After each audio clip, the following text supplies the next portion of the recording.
분기 보고서를 통해 의무 기재하도록 개선하기로 했습니다. 날씨입니다. 오늘은 전국 대부분 지역에서 낮 기온이 올라 따뜻하겠고 강원 영동에는 바람이 강하게 불겠습니다. 내일은 전국이 막다가 차츰 흐려지겠고 밤부터 전남 해안과 제주도에는 비가 내리겠습니다. 내일 아침 기온은 서울 9도 등 전국이 3도에서 14도로 평년보다 조금 낮겠습니다. KBS 제1라디오 4시 경제뉴스를 마칩니다. 지금까지 아나운서 이재성입니다. KBS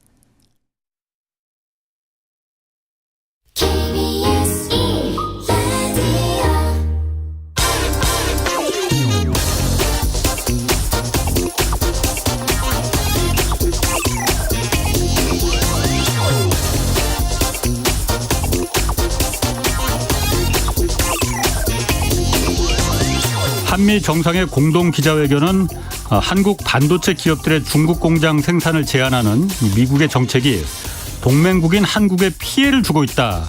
이런 미국 기자의 질문으로 시작됐습니다. 바이든 대통령은 중국을 견제하려는 게 아니라 미국의 제조업을 성장시키려는 목적이다. 한국 반도체 기업들이 미국에 투자하면 이게 미국뿐 아니라 한국의 일자리도 늘어나게 될 것이라고 얼버무렸습니다. 이번 정상회담에서 반도체 투자에 대한 미국의 독소 조항이나 전기차에 대한 불공정한 세제 혜택 같은 당장 우리에게 절실한 문제는 전혀 받아들여지지 않았습니다. 또 2년 앞으로 닥친 대륙봉 7광구 문제에 대해서도 미국의 중재가 지금 절실하지만 아예 이건 논의되지도 않은 것으로 보여집니다. 기자회견에서 또 다른 미국 기자는 윤석열 대통령에게 한국에 대한 도청과 관련해서 미국이 다시는 하지 않겠다는 어떤 약속 같은 게 있었냐 이렇게 물어보기도 했습니다. 기자회견 보면서 정말 답답했습니다. 우리 기자들은 왜 물어보질 않습니까? 도대체 거기까지 왜 따라간 건가요? 네, 경제와 정의를 다잡는 홍반장, 저는 KBS 기자 홍사원입니다. 홍사원의 경제쇼 출발하겠습니다. 유튜브 오늘도 함께 갑시다.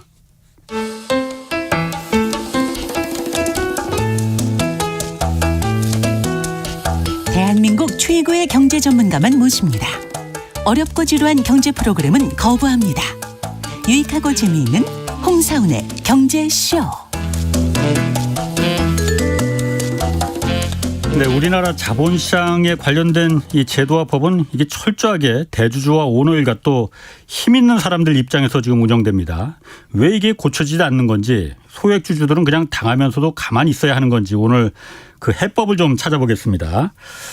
자, 오늘 모신 분 검사 출신입니다. 19대 국회의원을 지낸 김용남 국민의힘 전 의원 나오셨습니다. 안녕하세요. 네, 안녕하세요. 김용남입니다. 많이 뜬금없을 것 같습니다. 경제쇼에 정치인이고 더군다나 검사 출신이고 왜 출연했지 했는데 저희가 사실 김 의원님이 오늘 모신 게 최근에 소액주주 혁명이라는 책을 내셨잖아요. 네, 그렇습니다. 제가 그 책 보고 사실 정말 많이 공감했습니다. 아, 예, 감사합니다. 일단 예. 오늘 본인이 왜 경제쇼에 최경영의 최강시사나 주진우 라이브가 아니고 왜 경제쇼에 나오셨는지 네. 그 이유부터 한번 좀 설명해 주시죠. 우선 제가 최근에 낸 책 때문에 이렇게 초대를 받게 된 것 같습니다. 저도 사실 홍사운의 경제쇼에 제가 출연하게 될 거라고는 생각도 못했어요. 예. 근데 최근 20, 30년 동안 우리나라가 반도체로 먹고 살았다고 해도 과언이 아니잖아요. 네. 근데 저는 우리나라가 한 단계 더 도약을 하려면 금융시장이 발전해야 된다고 생각을 합니다. 당연합니다. 그리고 진정한 무공해 산업은 금융이에요. 예. 반도체는 사실 무공해 산업은 아니잖아요. 예. 근데 금융산업이 발전하기 위해서는 기본적으로 신뢰할 수 있고 건전한 금융시장이 조성이 돼야 되는데 우리나라는 그게 안 되고 있거든요. 예. 룰이 지켜지는 시장이 마련이 돼야 외국인 투자자도 들어오고 또 이런저런 그렇지. 사람들이 한국 증권시장, 금융시장을 믿고 투자하게 될 텐데 이런 환경을 만들기 위해서는 할 수 없다. 1,400만 동학개미가 깨어나야 한다라는 주장을 하기 위해서 제가 책을 냈고 그 덕분에 이렇게 홍사운의 경제쇼에 초대받게 됐습니다. 무슨 자격증도 따셨다고 그러던데?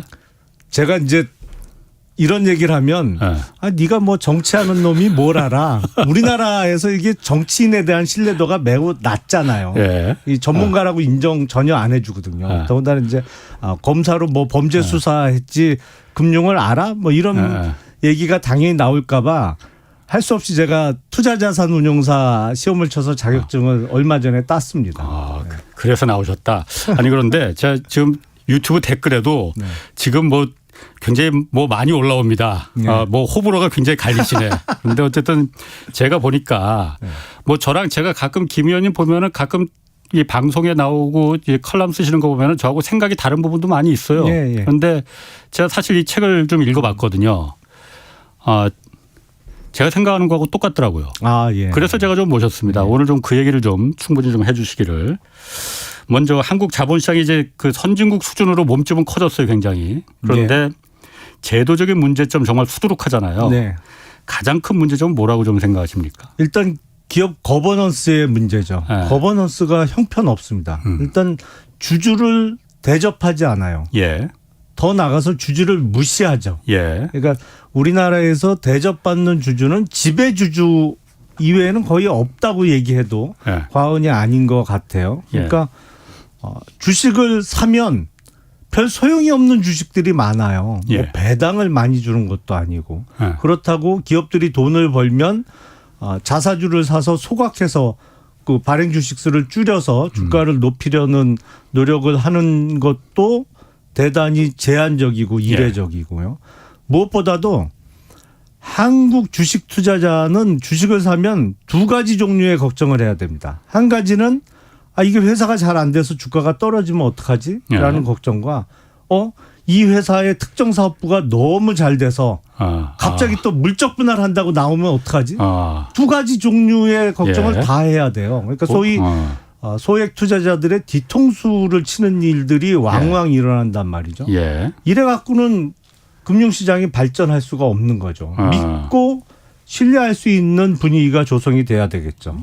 그 거버넌스 문제 얘기하셨잖아요. 사실 뭐 그 한국의 기업 체제라는 게 산업 체제라는 게 이제 대기업 위주 그리고 재벌 경영 체제가 워낙 오래전부터 그 공고히 되어 왔으니까 이걸 사실 지금 바꾸는 것도 현실적으로 불가능할 것 같고 그런데 대주주 또 대기업 오너들의 일가가 그 자본시장에서 특히 주시장에서 말도 안 되는 정말 이 행위들이 불공정 행위들이 많이 있잖아요. 이 부분을 그러면은 일단은 그 대기업 오너들의 꼼수와 배신의 역사라고 책에서는 기술을 하셨더라고요. 일단 어떤 좀 예를 좀 들어봐 주시겠어요? 일단은 지배구조 자체가 미국하고 비교하면 불합리한 점이 많죠.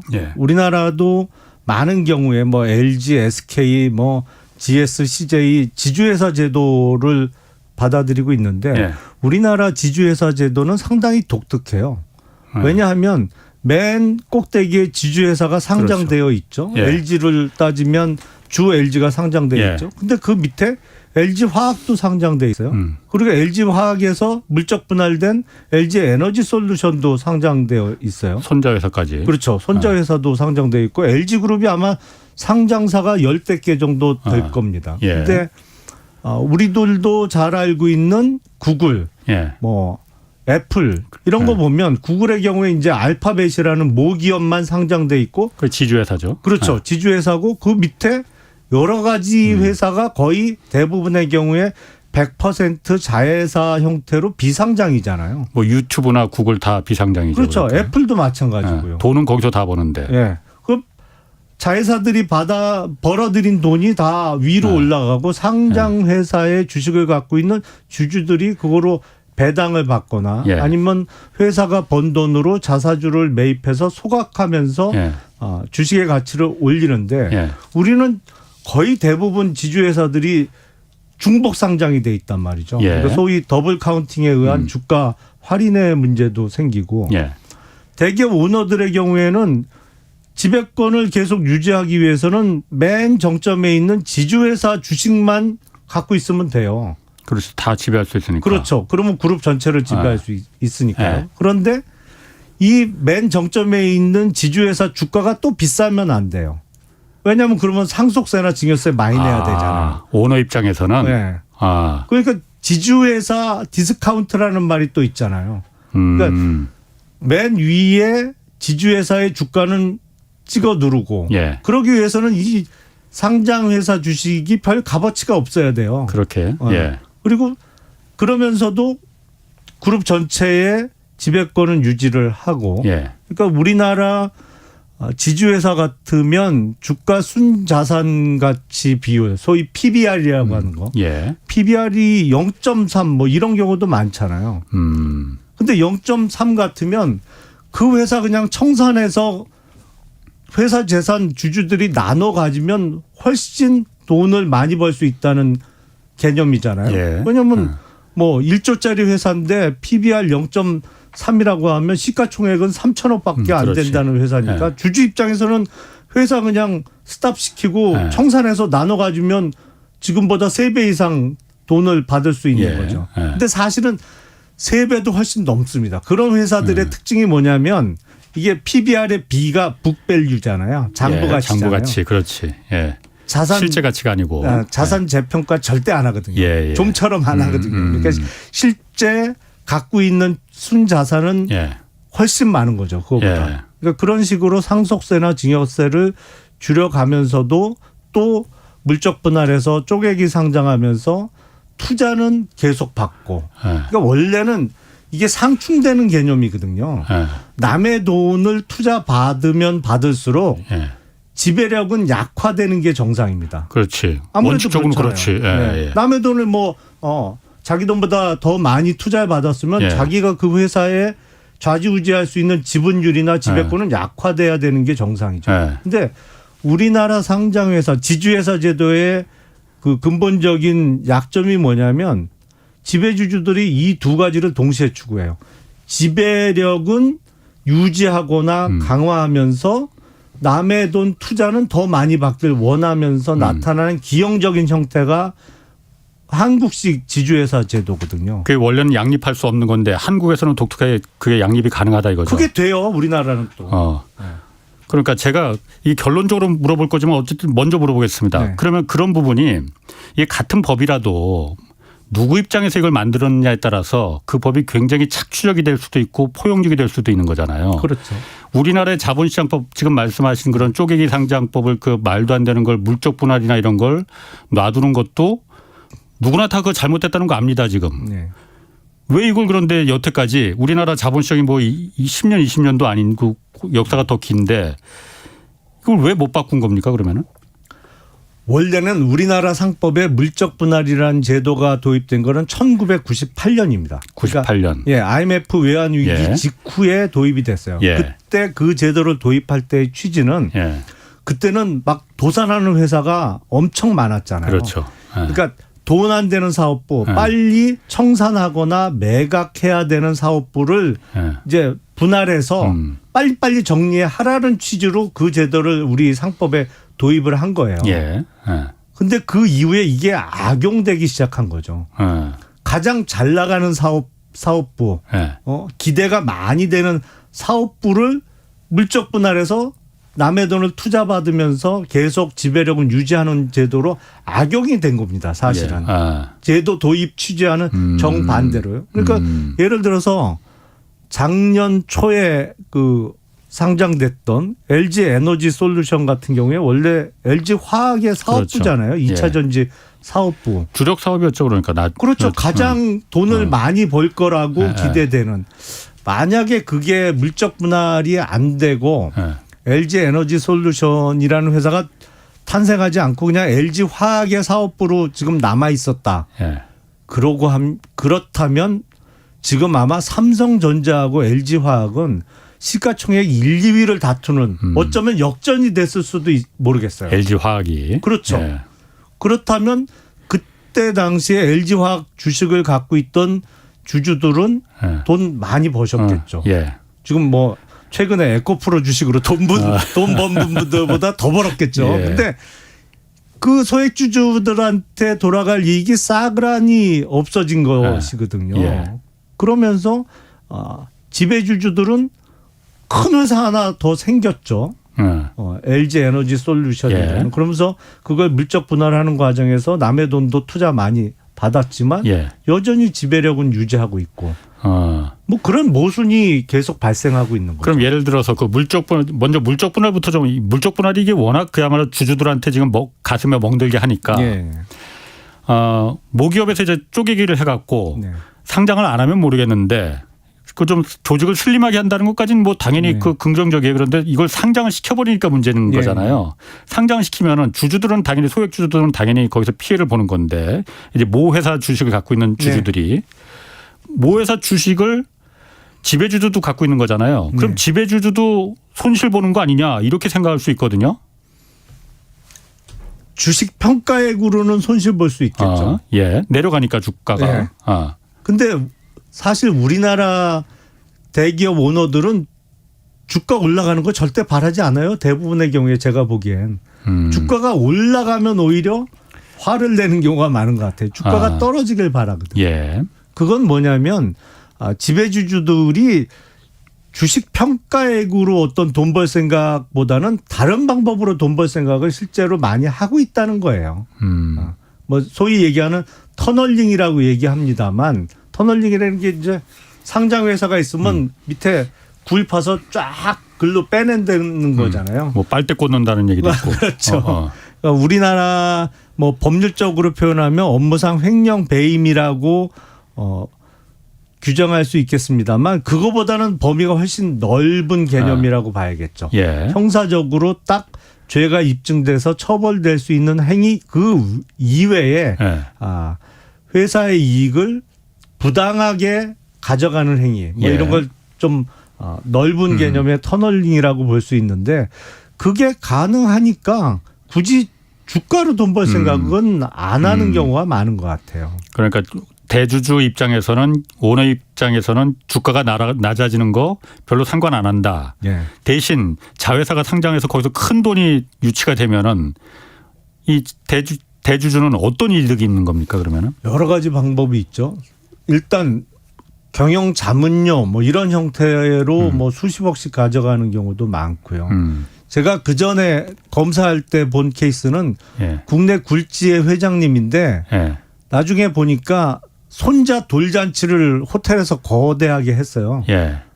회사 비용 처리했더라고 보니까 돌잔치 한 거를 무슨 회사 행사 비용으로 처리했나 봐. 그러니까 그것뿐만 아니라 뭐 납품하든지 아니면 이제 소위 정거장을 만든다고 하잖아요. 예. 이렇게 이익을 한 단계 거쳐가면서 빼돌릴 수 있는 방법 이런 게 많이 있고 이게 자산 규모 5조 이상의 대기업 집단은 예. 그래도 감시의 눈이 좀 있습니다. 공정이나 이런 데서 하죠. 근데 예.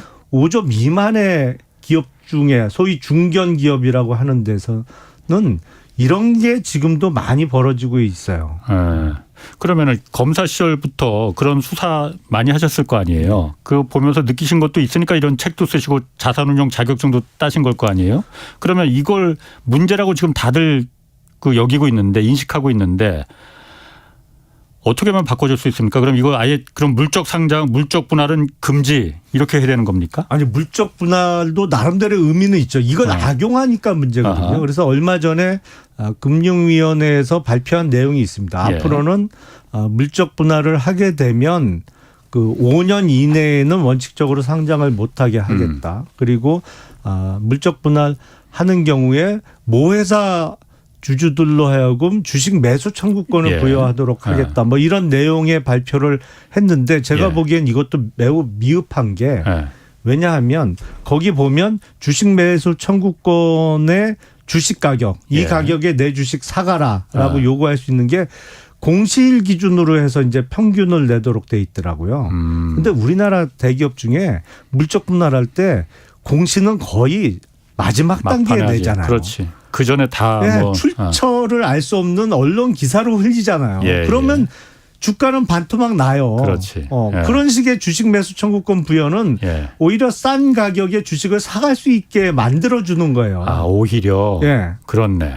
그리고 5년 이내에 원칙적으로 상장 못하게 한다? 근데 물론 LG 화학에서 물적 분할된 LG 에너지 솔루션처럼 극단적인 경우 예. 물적 분할하자마자 거의 동시에 상장하는 거는 막을 수 있겠지만 5년 정도의 기간이라면요. 예를 들어서 사모펀드 같은 경우에 보통 5년, 7년 회수 못하는 그걸 룰을 두잖아요. 그러니까 투자하는 사람 입장에서도 예. 5년 정도는 충분히 기다릴 수 있는 기간이라는 것이죠. 그 정도는. 그렇죠. 오너 입장에서도 5년 있다가 크지막히 큼직한 상장에서 하나 더 갖게 되는데 5년 못 기다리겠어요. 그리고 물적 분할하는 회사에 투자하는 외부 투자자들도 뭐 다른 거 투자해도 보통 5년, 7년은 묶이는데 5년은 충분히 기다릴 수 있는 기간이죠. 그러니까 너무 짧다 이거죠. 미흡하죠. 그러니까 보호 대책으로는 미흡하다고 저는 생각을 합니다. 그러면은 구글도 알파벳이란 그 지주회사가 있고 네. 밑에 여러 가지 돈 되는 정말 돈 잘 버는 구글이나 유튜브나 이런 자회사들이 수십 개 있는데 거기는 상장 안 하잖아요. 맞죠. 상장 못하게 하는 법이 있어서 그런 건지 아니면은 구글의 회장님이 마음이 착해서 그런 건지 미국 기업들의 회장님은 마음이 착해서 그런 겁니까? 제가 알기로는 상장 못하게 하는 법은 없습니다. 예. 근데 그거는 미국 금융시장에서는 상식이고 만에 하나 다른 주주들의 손해를 끼치면서 복수 상장, 중복 상장을 하게 되는 경우에는 당장 그런 결정을 하게 된 이사회의 멤버들은 다른 주주들로부터 손해배상 청구를 당하죠. 집단 그렇죠. 배상 당한다 이거죠. 거의 망할 거려.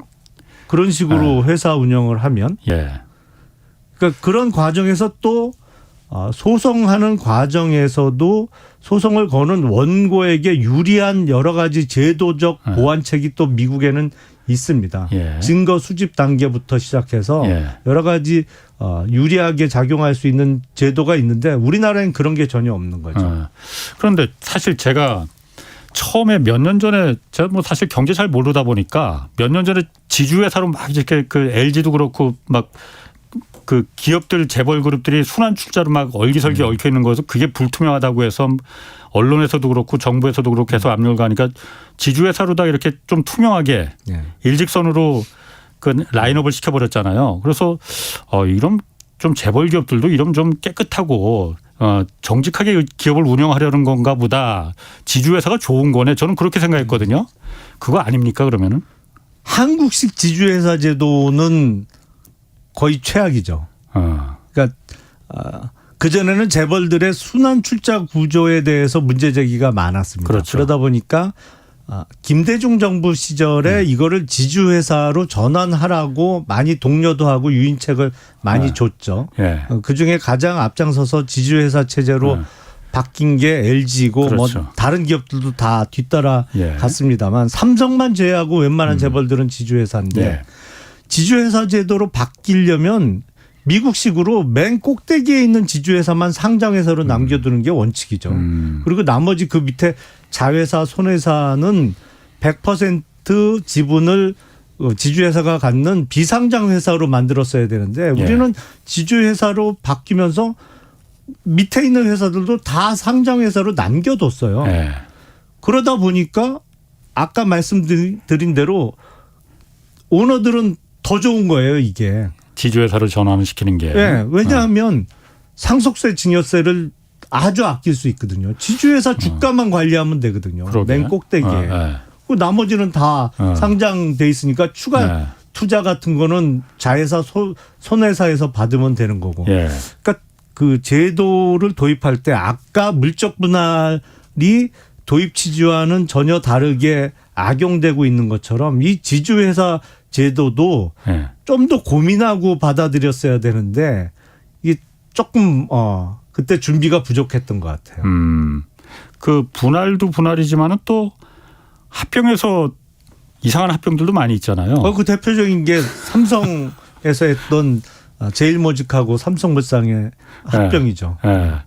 뭐 그런 것도 그 삼성물산과 제일모직의 합병은 왜 그게 제가 이상한 것 했다고 했지만은 문제가 많은 합병이었잖아요. 그럼으로 인해서 누가 그러면 이득을 본 겁니까? 이득을 본 거는 명확하죠. 이재용 회장을 비롯한 이제 회장 일가가 가장 큰 이익을 본 거고 예. 무엇보다도 그 합병이 왜 필요했죠? 제일모직하고 삼성물산을 합병하면 무슨 시너지 효과가 나나요? 글쎄 전혀 뭐 삼성물산은 건설 뭐 또 그러니까요. 재료 이런 회사고 제일모직은 옷 회사인데 그것 관계가 이제 없는데. 에버랜드도 들어가 있었지만. 물론 에버랜드도 예. 있죠. 예. 그러니까 이거 합병할 이유가 없어요. 아무리 따져봐도 예. 두 회사를 합치면 어떤 시너지 효과가 나는지 어느 측면에서 비용 절감 효과가 있고 어느 부분에서 더 효율적으로 회사가 만들어지는지가 설명이 안 되잖아요. 그 이유는 딱 하나예요. 그렇지. 예. 적은 더 이상의 돈 안 들이고 지배력을 강화하는 거. 예. 그 이유죠 뭐. 예. 근데 안타깝게도 그때 엘리엇이라는 예. 외국계 펀드가 들어와서 그 합병에 반대를 했었죠. 그러면서 예. 소위 주주행동주의를 펼쳤는데 예. 이거 언론들도 반성하셔야 돼요. 맞아요. 그때 언론들이 앞장서서 뭐라고 했어요. 기업 이거 나쁜 놈들이다. 그렇죠. 이거 잘못하면 삼성을 외국계 뺏긴다. 맞아요. 그 외국 회사 된다. 그렇죠. 저도 그렇게 생각했습니다. 아니 거의 그건 뭐 소위 보수 언론이라는 데뿐만 아니라 제 기억엔 한겨레 경향도 같은 취지로 다 주장을 했던 걸로 기억을 해요. 맞아요. 소위 얘기하는 갑자기 뜬금없는 주식 그 회사 합병 얘기에 갑자기 국뽕이 등장해 갖고 애국주의를 부르짖으면서 이제 엘리엇이 했는데 그때 엘리엇은 아주 나쁜 사람들 취급을 받았죠. 그리고 실패하고 그 이후에 현대차 관련해서도 엘리엇이 한번 주주행동주의를 펼쳤는데 그때도 제가 알기로는 손해 보고 갔어요. 그래서 엘리엇이 한국 시장을 떠나면서 야 한국 시장은 주주행동주의의 무덤이다. 뭐 이런 얘기를 했다고 그러더라고요. 절대 여기서는 안 된다 이게. 근데 요새 보면 그렇지. 국내 펀드들이 아주 잘하고 있잖아요. 그러니까 주주 행동주의라는 게 그러니까 소액주주들이 여태까지는 그냥 뭐 대주주 횡포에 당하면 당하는 대로 법이 그렇게 돼 있으니까 법이 그냥 대주주가 마음대로 해도 기업을 마음대로 해도 되게끔 돼 있으니까는 합법적인 선에서 그냥 전횡을 부리는 거잖아요. 그래서 소액주주도 그냥 멍든 가슴 안고 그냥 소가리만 하고 있었는데 그럼 펀드들이 소액주주들을 모아서 야 우리가 저 기업이 우리가 투자한 저 기업이 지금 잘못된 길로 가고 있으니 우리가 힘을 뭉쳐서 바른 길로 가게 하자 아니면 우리의 이익을 좀 더 얻을 수 있는 길로 가자 이게 주주행동주의인 거잖아요. 원래 주주행동주의는 개인 투자자들이 하는 개념은 아니죠. 펀드나 연기금 같은 기관 투자자들이 하는 거죠. 미국도 보면 그 주주행동주의 뭐 거기에서는 쉐어홀더 액티비즘이라고 합니다만 그건 사실 기관들이 하는 거지 개인들이 하는 건 아니잖아요. 근데 우리나라에서는 왜 개인 투자자들이 주주행동주의에 앞장서야 되느냐. 그리고 제가 책 제목을 소액주주 혁명이라고 붙였느냐. 우리나라는 어느 나라보다도 개인의 직접 주식 투자 비중이 높아요. 이렇게 높은 나라가 없어요. 그 미국을 예를 들면 미국은 개인은 물론 일부는 자기네들이 직접 주식을 사고 팔고 합니다만 대부분의 경우에는 뭐 자기 퇴직연금이라든지 아니면 뮤추얼 펀드에 돈을 내고 그 펀드나 그런 연기금들이 주식 운영을 하죠. 그러면서 그 사람들이 앞장서서 주주행동주의를 펼치죠. 근데 우리는 펀드나 기관 투자자들에 대한 신뢰가 매우 낮잖아요. 왜냐하면 몇 번 크게 당했거든요. 나쁜 짓도 많이 했고 실제로. 펀드 샀다가 엄청 당했거든요. 그러니까 우리나라 개인들은 본인들이 직접 해요. 물론 우리나라 국민들이 다른 어떤 나라 국민들보다도 이게 명석하고 머리가 좋아서 그 능력이 되니까 또 하는 거예요. 그러다 보니까 상장회사 주식의 대부분을 개인 투자자들이 들고 있어요. 뭐 개인이 들고 있는 주식 수는 많지 않더라도 모으면 많은 거죠. 그러니까 외국에서는 주주행동주의가 기관 중심으로 펼쳐지고 있다면 우리나라는 이건 개인들이 참여하는 수밖에 없습니다. 왜냐하면 개인 지분이 훨씬 많기 때문에. 그러면은 주주행동주의가 요즘 굉장히 핫합니다. 그런데 두 가지 상반된 시각이 있습니다. 분명히 하나는 소액주주들을 위한 그야말로 이게 자본시장을 견제할 대주주나 그 오너 일가들의 횡포를 견제할 견제 세력이다라는 시각. 또 하나는 그거 아니다. 그냥 순전히 자기네들 돈 벌려고 하는 기업 사냥꾼일 뿐이다. 두 가지 시각이 있거든요. 김 의원님은 긍정적입니까? 일단 그 주주행동주의 펀드가 부정적입니까? 한국 사회, 한국 자본시장에서. 저는 그 두 번째 시각 이거 소위 돈 벌려고 하는 거 아니냐. 시쳇말로 먹튀 아니냐. 예. 아니 누구나 주식 투자 돈 벌려고 하지. 돈 그렇죠. 잃으려고 하는 사람이 어디 있어요. 예. 근데 돈을 버는 과정에서 이게 주식을 자기가 사고 나서 아유 그 경영진이 잘해주겠지. 잘해주기만 기도하는 소위 그런 행운이 나한테 찾아오기를 바라는 농사로 따지면 천수답 농사를 지을 거냐 아니면 내가 주식을 사서 적극적으로 목소리를 내고 힘을 모아서 야 경영진 잘해라 니네. 그리고 이렇게 하지 마라. 다른 방법이 있지 않냐. 이런 식으로 적극적으로 주주 제한도 하면서 내가 산 주식의 주가가 올라가기 갈 수 있도록 적극적으로 행동에 나섰느냐.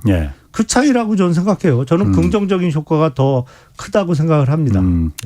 제 생각에도 다른 나라는 몰라도 한국 시장에서는 자본시장이 워낙 지금 후져 있는 상태니까 주주 행동주의가 좀 여러 가지 일을 좀 했으면 좋겠다는 생각은 좀 들어요. 당분간은 더 적극적으로 활동을 펼쳐야죠. 만약 정말로 주주 행동주의가 너무 활성화되다 못해 도를 지나쳐서 부작용이 나타난다. 그러면 달리 생각할 수 있겠지만 그런 날이 오면 좋겠어요. 정말. 그런 걱정을 하게 되는 날이 생기면 좋겠습니다. 지금 댓글창에서랑 그 초반에는 사실 악플이 많았거든요. 근데 지금 전부 다 뭐 용남이 형님 고정 패널 갑시다 의견 설명 잘하시네.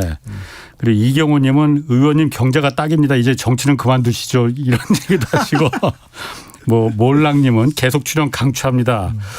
악플 다 들어갔습니다 지금. 아, 그래요? 다행이네요. 다행이 아니고.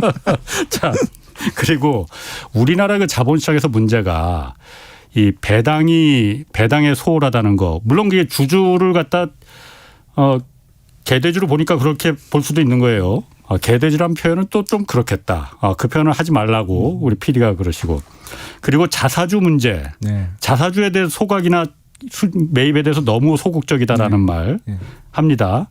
그 두 문제 어떻게 보십니까? 가장 큰 이유는 근본적인 이유는 기업의 지배주주들이 주가 올라가는 걸 달가워하지 않기 때문이라고 저는 생각을 해요. 왜냐하면 배당 많이 주면 주가 오르잖아요. 그렇지. 별로 안 좋은. 그리고 배당에 대해서 이거를 안 써도 되는 돈을 쓴다라고 생각을 해요. 그런 경우가 많은 것 같아요. 내가 내 회사에서 내가 번 돈을 왜 이렇게 나눠줘야 돼?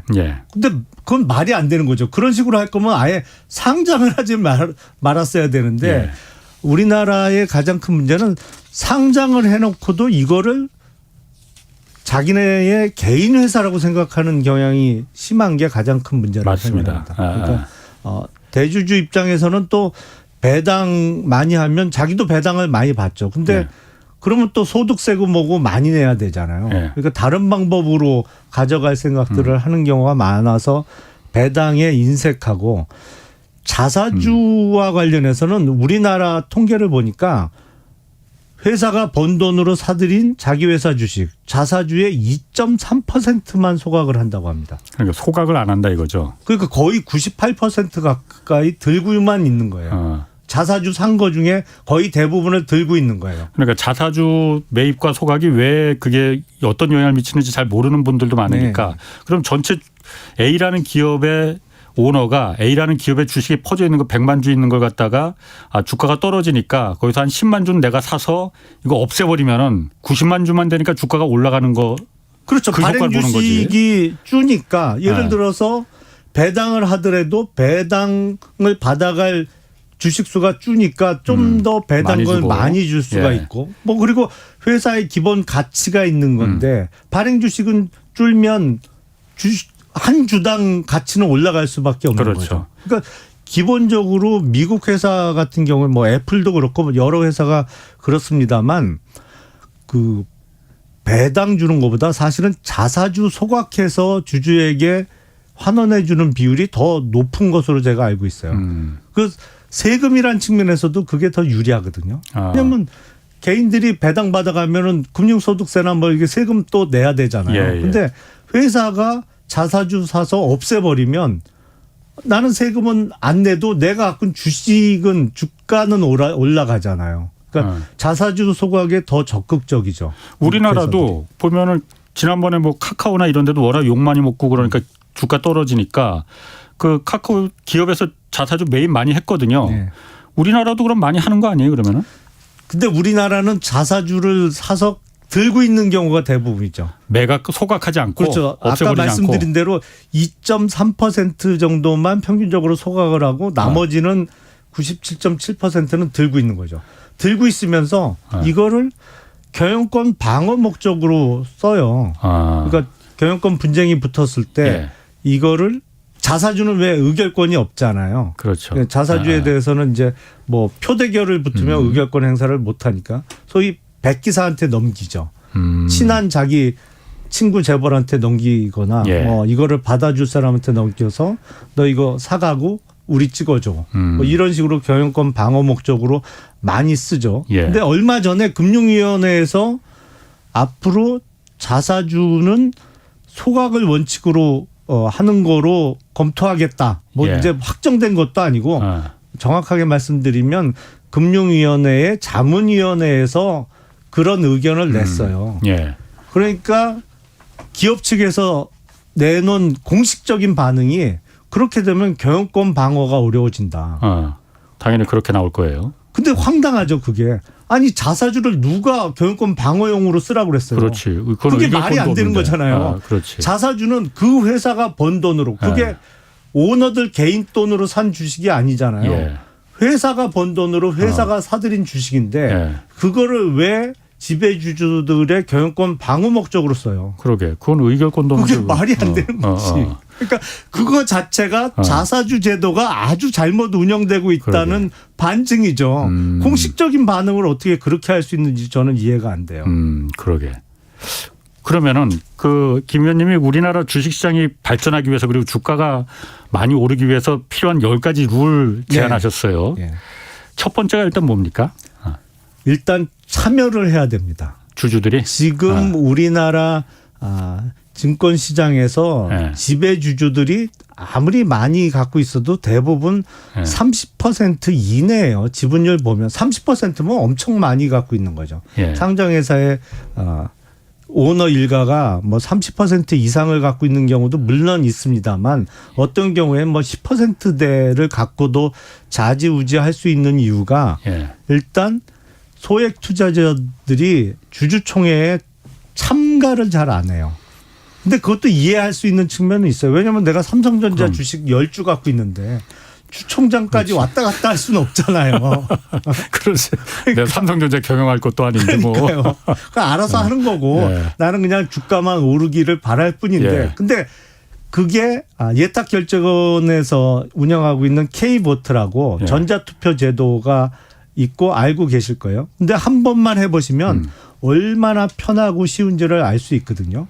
간단하게 모바일에서 인증 절차만 거치고 주총장에 안 가더라도 안 가고 직접 안 가고 그냥 자기 사무실에서 집에서 다 할 수 있거든요. 한 주만 갖고 있더라도 한 주만 갖고 있어도 행사할 수 있죠. 아주 쉬워요. 해보시면. 그러니까 그런 게 지금 우리 법에서는 그 임의적으로 선택할 수 있도록 되어 있습니다. 제가 보기엔 이거 법률 개정에서 적어도 상장회사라면 의무적으로 전자투표를 실시하도록 의무화해야 돼요.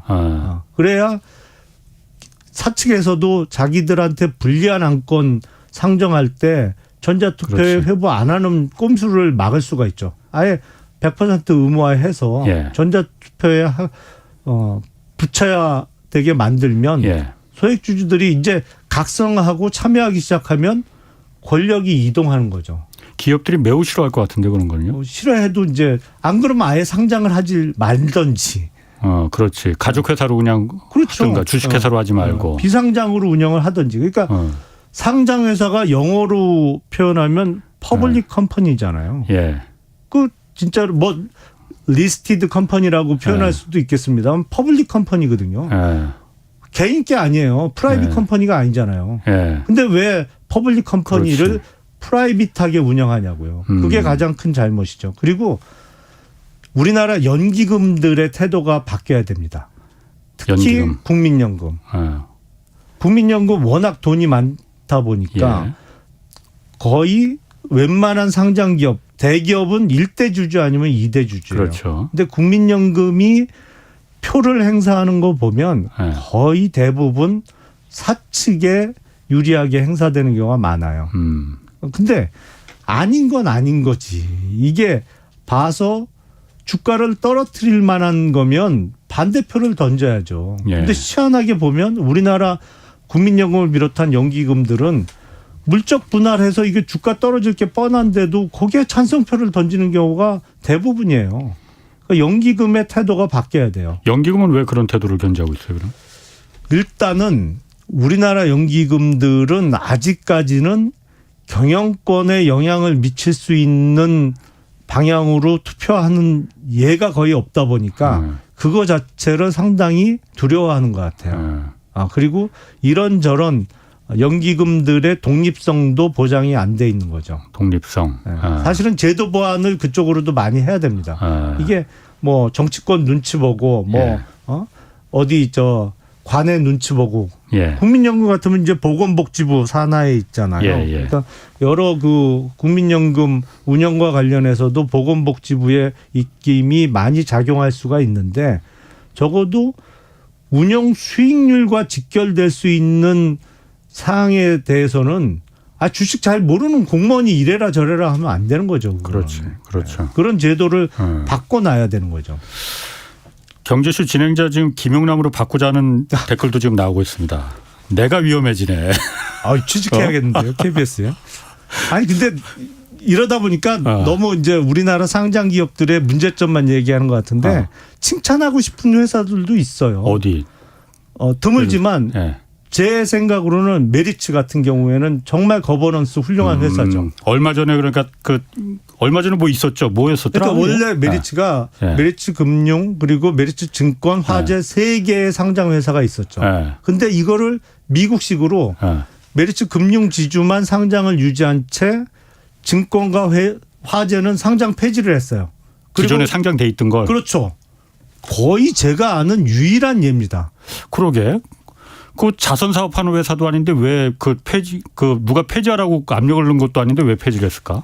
이게 우리가 참 희한하다. 왜 그랬을까 이렇게 얘기하고 있습니다만 사실 그게 원칙이에요. 원래 그렇게 해야 되는 거예요. 근데 우리나라에서 워낙 그게 안 되고 있으니까 왜 그랬지? 희한하다 이렇게 얘기하고 있지만 그게 원칙이죠. 원칙대로 하는 겁니다. 주주들을 위해서. 뭐 주가가 올라갈 수밖에 없죠. 뭐 물론 앞으로의 주가는 장담할 수는 없겠습니다만 저는 그 정도의 훌륭한 거버넌스를 계속 유지한다고 하면 뭐 주가도 장기적으로는 우상향하지 않을까 싶어요. 물론 그 회사 회장님이 정말 속내는 무엇일까? 그건 알 수 없죠. 하지만 적어도 겉으로 드러나는 그리고 주가에 미치는 그 현상은 대단히 긍정적이고 다른 기업들이 좀 본받았으면 좋겠어요. 그러게. 메리츠만큼만 했으면 좋겠어요. 그러니까 지금으로 봐서는 그러니까 긍정적인데 사실 하도 우리나라 기업들이 그냥 그 잔머리를 많이 굴리다 보니까는 의심이 가긴 가는데 하여튼 지금까지는 굉장히 박수 쳐줄 일입니다. 저는 믿고 싶어요. 그러니까 나중에 하여튼 뭐 그게 꼼수였으면 호되게 혼내는 거라고 지금까지는 박수 쳐주는 걸로 선의를 믿고 싶습니다. 주주 민주주의 철학도 얘기를 하셨어요. 네. 이게 무슨 말입니까? 그 기존의 소액 주주들이 그 대접을 못 받았잖아요. 그러니까 정말 그 주인으로서의 대접을 못 받은 것이죠. 회사의 주인은 주주인데 그게 꼭 뭐 100만 주 갖고 있다고 주인이 아니잖아요. 10주 갖고 있는 사람도 그 비율만큼은 주인인 것이죠. 그런데 주인이 주인으로서 대접을 못 받았기 때문에 민주주의가 아닌 것이죠. 주인 대접을 못 받았으니까. 근데 이제는 이 소액주주들이 깨어나고 뭉쳐서 힘을 만들면 주인 대접을 제대로 받을 수 있는 거죠. 예. 마치 우리가 1987년도에 직선제 개헌을 통해서 대통령을 직접 뽑게 되면서 그 어떤 민주주의가 한 단계 도약했듯이 소액 주주들의 의사가 반영되는 주주총회 예. 이게 점점 실현이 된다고 하면 회사의 진정한 주인은 주주가 되는 것이죠. 수많은 주주들이 삼성전자 같은 경우에 지금 주주가 600만 명이 넘어간다는 거잖아요. 사실은 이재용 회장뿐만 아니라 그 600만 명이 다 주인이에요. 그렇죠. 근데 주인의 뜻과 어긋나게 아니면 주인의 이익과 반하게 회사가 결정을 하고 경영을 해나가면 안 되겠죠. 그런 의미에서 주주 민주주의가 이제 실현돼야 된다는 말씀을 드리는 겁니다. 의무 공개 매수 제도도 이거 도입해야 된다 이렇게 제안하셨거든요. 이게 네. 의무 공개 매수 제도라는 게 뭐예요? 우리나라만의 특유한 현상인데 네. 가끔 그런 기사 보잖아요.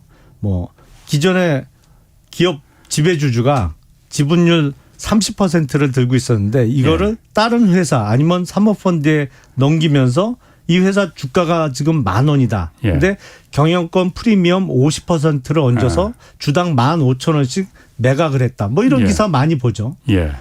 외국 사람들은 이 기사를 이해를 못해요.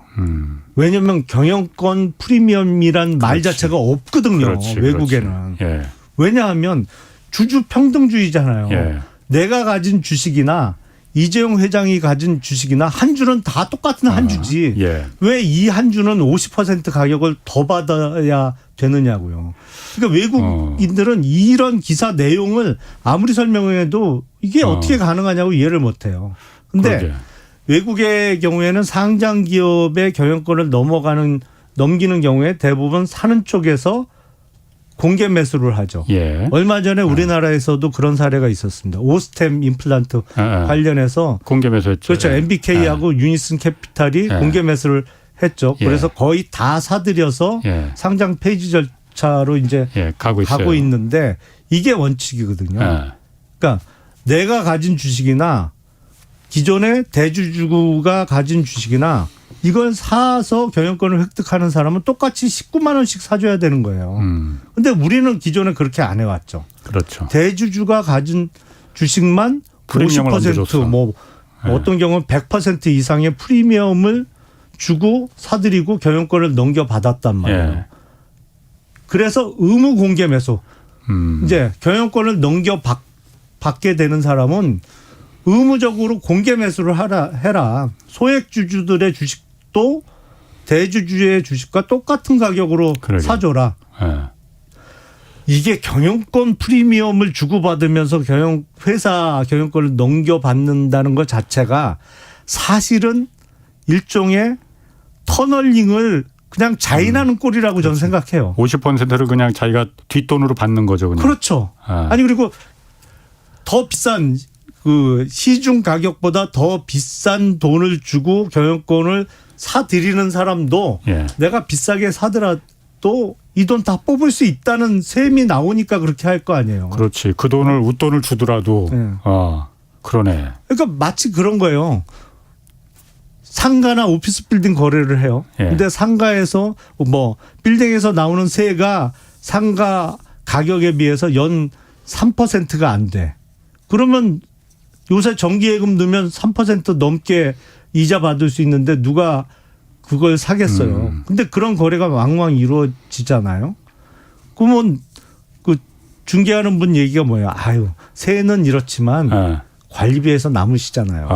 뭐 이런 얘기 하잖아요. 어? 그 얘기는 뭐예요? 관리비에서 남으면 안 되는 건데. 그렇죠. 아니 관리비에서 좀 초매시면 되지.